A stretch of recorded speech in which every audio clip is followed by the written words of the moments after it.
ក្រោយប្លន់ទឹកដីពីកម្ពុជាបាន5ឆ្នាំថៃក៏របូតទឹកដីទាំងនោះមកឲ្យបារាំងវិញហើយត្រូវអន្តរជាតិដាក់ទណ្ឌកម្មថែមទៀតផង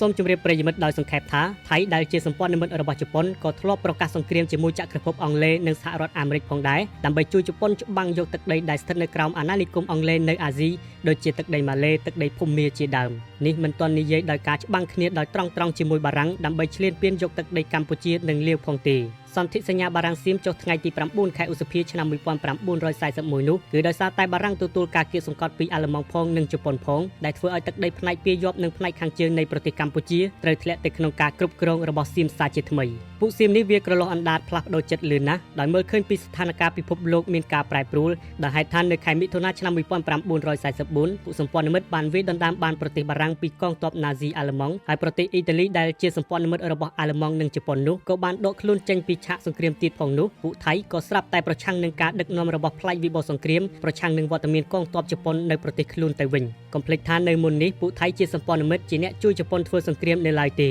េពិតណាស់ពួកអ្នកនយោបាយថៃបានបំផុសប្រជាជននិងក្រុមនិស្សិតថៃបាតកម្មទាមទារឲ្យវិបុលសង្គ្រាមមេដឹកនាំនិយមសង្គ្រាមចុះចេញពីតំណែងជានាយករដ្ឋមន្ត្រីទីបំផុតនៅថ្ងៃទី1ខែសីហាឆ្នាំ1944ផ្លៃវិបុលសង្គ្រាមអ្នកជំនិតបំផុតជាមួយជប៉ុននោះក៏ត្រូវបានគេធ្វើរដ្ឋប្រហារទម្លាក់ពីនាយករដ្ឋមន្ត្រីនៅចុងសម័យសង្គ្រាមលោកលើកទី2ពលគឺនៅថ្ងៃទី15ខែសីហាឆ្នាំ1945ប្រទេសជប៉ុនបានទទួលបរាជ័យយ៉ាងធ្ងន់ធ្ងរបំផុតក្រោយរងនឹងការទម្លាក់គ្រាប់បែកប៉ារ៉ាម៉ាណូ2គ្រាប់នៅទីក្រុងហីរ៉ូស៊ីម៉ានិងទីក្រុងណាហ្គាសាគីនៅថ្ងៃទី15ខែសីហាឆ្នាំ1945ថ្ងៃដែលជប៉ុនចុះចាញ់សង្គ្រាមនោះនៅកម្ពុជាឯនេះរដ្ឋាភិបាលថ្មីត្រូវបានបង្កើតឡើងដោយមានលោកសឺងងុកថាញ់ជានាយករដ្ឋមន្ត្រីការចុះចាញ់របស់ជប៉ុនបានធ្វើឲ្យបារាំងនិងពួកសម្ព័ន្ធមិត្តមានប្រៀបជាងពួកបង្កសង្គ្រាមរួមទាំងថៃគំនិតអាក្រក់នោះផងដែរនៅពេលកងកម្លាំងសម្ព័ន្ធមិត្តបានកាន់កាប់ទីក្រុងភ្នំពេញនៅខែតុលាឆ្នាំ1945លោកសឺងងុកថាញ់ត្រូវបានចាប់ខ្លួនដោយសារការចូលដៃចូលជើងជាមួយពួកជប៉ុននិងត្រូវនិរទេសទៅប្រទេសបារាំងឲ្យជាប់ឃុំនៅក្នុងផ្ទះក្នុងដំណាក់កាលទី2ដែលបារាំងបានចូលមកគ្រប់គ្រងឥណ្ឌូចិន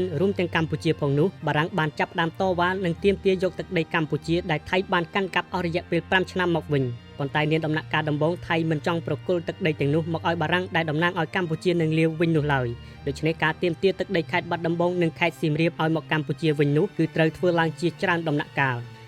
លដំបូងការចរចាត្រូវបានធ្វើឡើងនៅទីក្រុងព្រៃនគរនៃទឹកដីកម្ពុជាក្រោមរវាងរដ្ឋាភិបាលបណ្ដោះអាសន្នបារាំងរបស់លោក Charles de Gaulle និងរដ្ឋាភិបាលថៃដែលដឹកនាំដោយនាយករដ្ឋមន្ត្រីថ្មីរបស់ថៃគឺមុំរាជវង្សសេនីប្រមូចនៅថ្ងៃទី9ខែមករាឆ្នាំ1946តែការទាមទារនោះពុំបានទទួលលទ្ធផលល្អនោះទេប្រវត្តិសាស្ត្រថៃបានឲ្យដឹងថារដ្ឋាភិបាលថៃនៅតែក្រាញននីលរក្សាខេត្តមួយចំនួនរបស់លាវនិងកម្ពុជាមិនព្រមប្រគល់មកឲ្យបារាំងវិញនោះឡើយហើយថែមទាំងបំផុសឲ្យប្រជាជននៅក្នុងខេត្តទាំងនោះចូលរួមបោះឆ្នោតជាតិថៃនៅក្នុងខែមករានិងខែសីហាឆ្នាំ1946ទៀតផងដែរនៅថ្ងៃទី25ខែសីហាឆ្នាំ1946បារាំងបានគម្រាមកំហែងប្រទេសថៃដោយប្រាប់ទៅសហរដ្ឋអាមេរិកថាបារាំងនឹងប្រឆាំងជំទាស់ចំពោះបេក្ខភាពសមាជិកអង្គការសហប្រជាជាតិរបស់ថៃប្រសិនបើប្រទេសនេះមិនព្រមប្រគល់ទឹកដីកម្ពុជានិងលាវមកឲ្យបារាំងកាន់កាប់វិញពិតណាស់បន្ទាប់ពីជប៉ុនចាញ់សង្គ្រាមលោកលើកទី2ថៃបានលងខ្លួនជ្រៅទៅក្នុងកំហុសទៅហើយដែលពិភពលោកមើលឃើញថាប្រទេសថៃនេះគឺជាប្រទេសបោកប្រទេសខូចព្រោះគាំទ្រជប៉ុនក្នុងពេលឈ្នះសង្គ្រាមនៅអាស៊ីដល់ពេលជប៉ុនចាញ់សង្គ្រាមក៏ក្រឡាស់ប្រឆាំងនឹងជប៉ុនវិ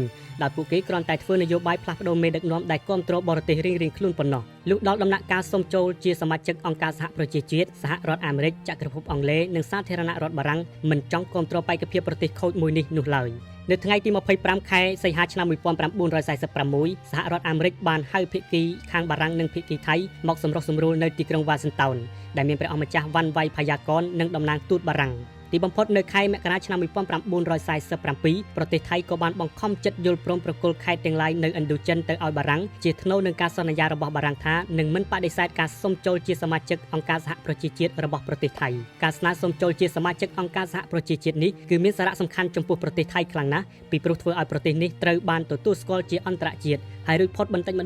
្ដងពីគំនាបមហាអំណាចខណៈប្រទេសថៃក៏នៅតែជាមហាអំណាចក្នុងតំបន់មួយនឹងគេដែរដូច្នេះហើយទៅប្រទេសកម្ពុជាយើងទទួលបានមកវិញនៅខេត្តបាត់ដំបងដែលសៀមហៅព្រះដំបងដែលមាន7ស្រុកដូចជាស្រុកបាត់ដំបងស្រុកសង្កែស្រុកមុងរិស័យស្រុកសេរីសោភ័ណ្ឌស្រុកទឹកជោស្រុកមង្គលបុរីនិងស្រុកបោត្បូងឬស្រុកបោប៉ៃលិន មួយផ្នែកនៃខេត្តសៀមរាបឬដែលសៀមហៅវិបុលសង្គ្រាមគឺមានស្រុកក្រឡាញ់ស្រុកចុងកាល់ស្រុកសសរស្ដំខណៈទឹកដីខេត្តសៀមរាបដែលនៅខាងកម្ពុជាស្រាប់គឺមានស្រុកពួកស្រុកសៀមរាបស្រុកសូត្រនិគមនិងខេត្តជីក្រែងថែមទៀតដែរនៅភាគខាងជើងខេត្តកំពង់ធំដែលសៀមហៅនគរចម្ប៉ាសាក់ហើយដែលភ្ជាប់ជាមួយខេត្តចម្ប៉ាសាក់របស់លាវនោះគឺយើងទទួលបាននៅស្រុកជាំខ្សានស្រុកឆែបនិងផ្នែកខ្លះនៃខេត្តស្ទឹងត្រែងមកវិញបាទប្រិយមិត្តក៏អាចមើលនៅផែនទីដែលខ្ញុំបានបង្ហាញនេះងាយស្រួលយល់ជាងបាទខ្ញុំសូមជម្រាបបន្ថែមថាមកដល់ឆ្នាំ1954ស្របពេលដែលប្រទេសកម្ពុជាយើងកំពុងទាមទារឯករាជ្យពីសាធារណរដ្ឋបារាំងក្រោមព្រះរាជបូជនីយកិច្ចរបស់ព្រះបាទសម្ដេចព្រះនរោត្តមសីហនុព្រះបរមរតនកោដ្ឋនោះពួកសៀមឈ្លានពាននេះបែរជារំលោភលើស្មារតីច្បាប់អន្តរជាតិទាំងឡាយហើយបញ្ជូនកងទ័ពឲ្យចូលឈ្លានពានតំបន់ប្រាសាទព្រះវិហារនិងតំបន់ព្រំដែនមួយចំនួនរបស់កម្ពុជាយើងកាលពីឆ្នាំ1940ដល់1941កន្លងទៅនោះវាក៏បានចុះបញ្ជីតំបន់ប្រាសាទព្រះវិហាររបស់កម្ពុជាយើងទៅក្នុងសម្បត្តិបេតិកភណ្ឌជាតិរបស់វាផងដែរហើយមកដល់ឆ្នាំ1954ដល់ឆ្នាំ